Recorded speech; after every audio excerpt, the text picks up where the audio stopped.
En este video haré una comparativa de PES 5 y PES 6 para llegar en conclusión a cuál gameplay es más atractivo según los gustos de cada quien. ¿Estás listo? ¡Comenzamos!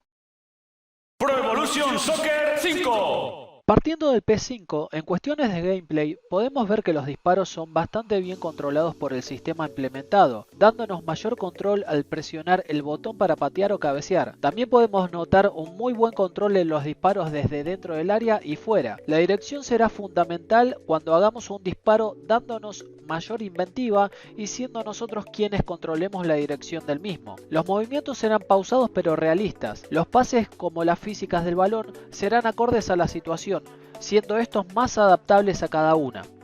Si bien podemos pensar que las faltas serán reiterativas, esto es un error, ya que podemos observar que cuando corremos a un jugador desde atrás, este lo presiona y no lo puede detener, lo que finaliza tomándolo del cuerpo o camiseta y terminando en una falta. El control y regates no tendrán mayor dificultad o truco, ya que si usamos la dirección o sprintamos en el momento correcto, será suficiente para sacar provecho de las habilidades de cada jugador. De esta forma seremos más peligrosos para el rival.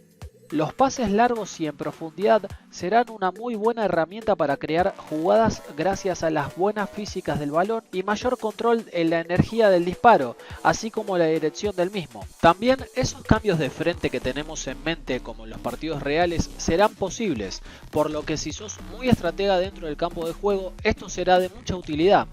Picar la pelota será bien controlado y sobre todo un movimiento muy atractivo, con goles típicos de un artista en cuanto a este apartado se refiere. Las voleas podrán ser utilizadas de forma espectacular sin que ese disparo se vaya a las nubes necesariamente. Por supuesto que todo esto dependerá de las habilidades de cada jugador, situación y cómo ejecutemos el movimiento. La construcción de las jugadas casi nunca serán por pura suerte o rebotes. Habrán cortes como también jugadas que lleguen a destino, situaciones muy similares al fútbol real.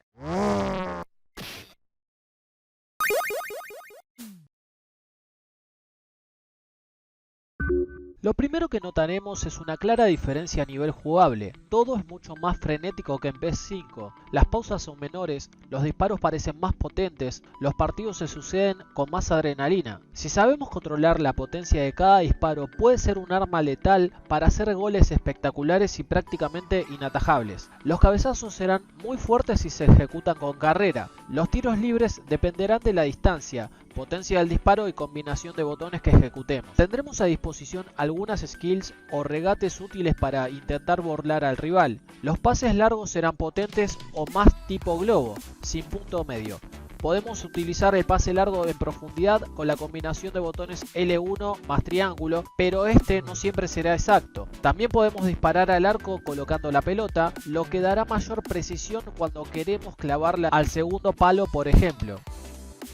Las vaselinas o picar la pelota es posible y se pueden hacer muy buenos goles, pero hay que tener en cuenta las habilidades de cada jugador y así la potencia que debemos utilizar. A algunos habrá que ponerle más potencia que a otros para que salga un buen disparo. Si no estamos bien acomodados, es casi imposible que salga un buen disparo al arco. Si presionamos el botón de patear antes de estar bien enfrentados al arco, estamos de costado o de espaldas, es más probable que ese tiro se vaya afuera a tener éxito.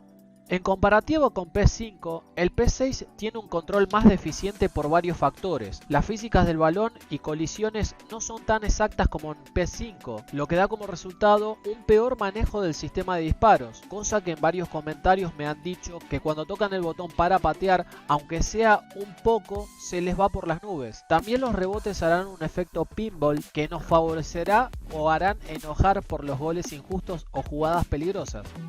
La diferencia con los arbitrajes es que en PES 5 se cobrarán faltas que en PES 6 no, siendo injusto en ambos casos, ya que en PES 5 se cobrarán todas las faltas con muchas tarjetas y en PES 6 algunas faltas sin tarjetas o rara vez con una tarjeta roja aunque el rival la merezca. Ambos juegos son muy buenos, solo que en lo particular me gusta más el PES 5 en cuanto a gameplay, ya que es más realista y se pueden crear jugadas más cercanas a la realidad que en PES 6. El PES 6 es más popular por su jugabilidad arcade, que es menos exigente en cuanto a aprendizaje que una jugabilidad de simulación, además de ser más frenética y dinámica. Pro Evolution Soccer 5. Flawless victory. Fatality. Y para vos, ¿cuál es mejor? Decime en los comentarios cuál es tu favorito y por qué. Si te gustó el video dale like, suscríbete y nos vemos en el próximo.